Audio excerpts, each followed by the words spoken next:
Hey everyone, and welcome back to It's Funny to Tears. Today, we're diving into a topic that has humbled us all, a digital menace that lurks in our keyboards, waiting to strike at the most inconvenient times. Yes, I'm talking about the infamous, the notorious, the relationship-ruining, job-threatening disaster artist known as autocorrect. We've all been there, right? You're typing a quick, innocent message. Maybe you're telling your boss you'll get the report done ASAP. But your phone, in its infinite wisdom, decides you meant to say you'll get it done ASAP, leaving your boss wondering if you're planning to douse the paperwork in tree goo, or you're trying to tell your partner, I miss you so much, but it comes out as, I moss you so much. Suddenly, you're not a loving partner. You're a botanist with weirdly specific affections. The thing about autocorrect is that it has a sense of comedic timing that no stand-up comedian could ever hope to achieve.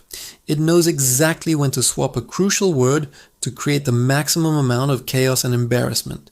It's like a mischievous little gremlin living in your phone, fueled by your own potential for social awkwardness. Let's talk about the classics. The ducking incident is practically a rite of passage for any new smartphone user.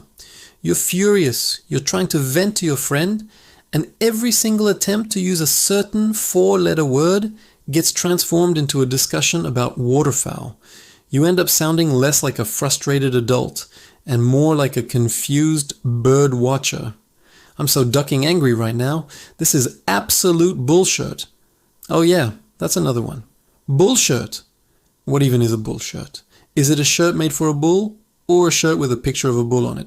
Autocorrect doesn't care. It just wants to watch the world burn, one confusing text at a time. And it's not just about swear words. Autocorrect loves to play with names. You're trying to text your friend Karen, but your phone insists you mean Krypton. So your message reads, Hey Krypton, are we still on for lunch? Your friend is now a fictional planet and you look like you've been binge-watching superhero movies a little too hard. Then there are the family group chats. Oh, the family group chats are a minefield. You're trying to wish your grandma a happy birthday, typing lots of love, grandma.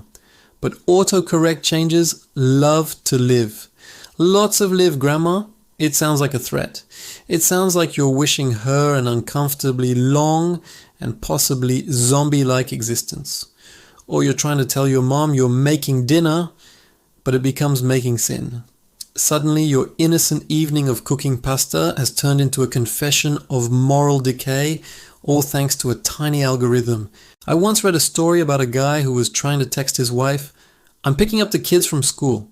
Simple enough, but autocorrect changed kids to lids. I'm picking up the lids from school.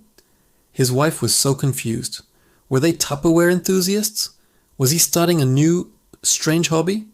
The conversation that followed was a masterclass in digital miscommunication, all because his phone thought he was more interested in kitchen storage than his own children. Another classic is when you're trying to arrange a meeting. You type, let's meet at the cafe.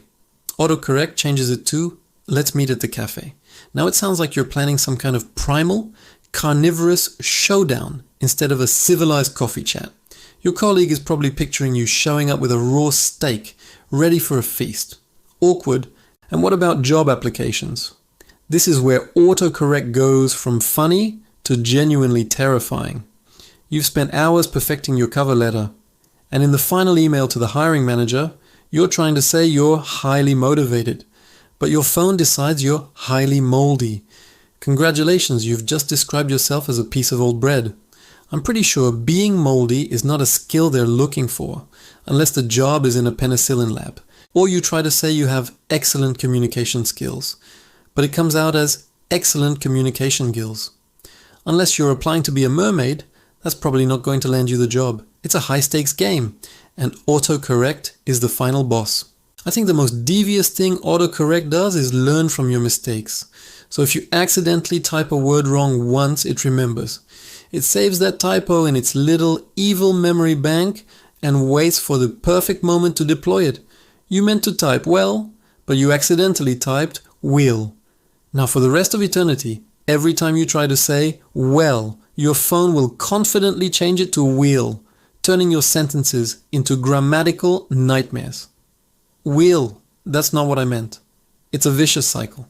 I had a friend who was trying to sell a couch online. He posted an ad and meant to write, "This couch is in good condition, barely used." Autocorrect had other plans. It changed couch to roach. "This roach is in good condition, barely used." Needless to say, he didn't get many offers. Who wants to buy a slightly used cockroach?